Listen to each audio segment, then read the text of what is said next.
జై శ్రీరామ్.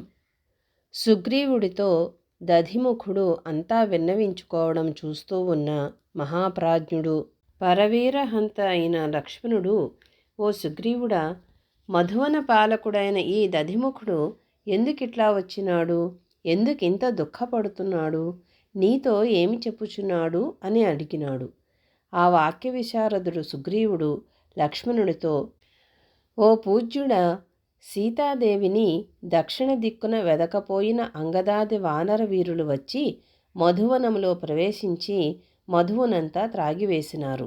వాళ్ళు ఆ అంగదాది వీరులు వచ్చి రావటంతోనే మధువనాన్ని ఆక్రమించినారని, దొరికిన తేనెనంతా త్రాగి పళ్లను తిని చెట్లను విరిచివేసి మధువనాన్ని ధ్వంసము చేశారట.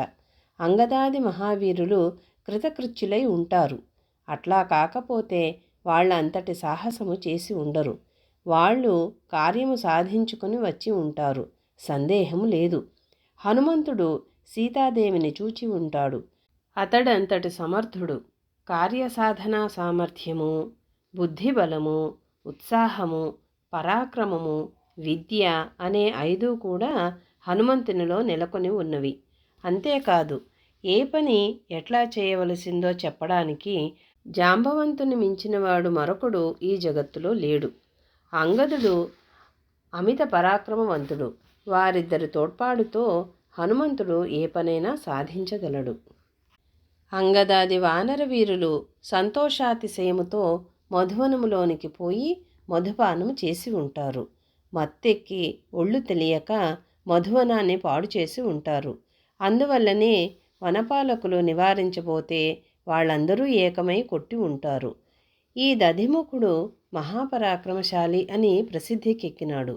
ఎంతో మధురముగా మాట్లాడతాడు. ఇతనిని కూడా వారు లక్ష్యము చేయలేదు.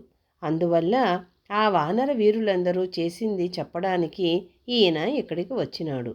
ఓ మహాబాహు, సీతాదేవి వారికి కనపడి ఉంటుంది. లేకున్నట్లయితే వారలా చెయ్యరు. అంత నిర్భయముగా వారు మధువనంలోనికి పోయి యథేష్టముగా తేనె త్రాగరు. ఈ మధువనాన్ని బ్రహ్మదేవుడు మా పూర్వీకులకు వరముగా ఇచ్చినాడు. ఆ వనములోనికి పోయిన వానర వీరులందరూ బుద్ధిమంతులు, పరాక్రమవంతులు అని ప్రసిద్ధికెక్కినారు.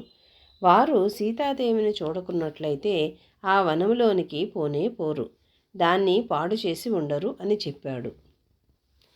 జై శ్రీరామ్.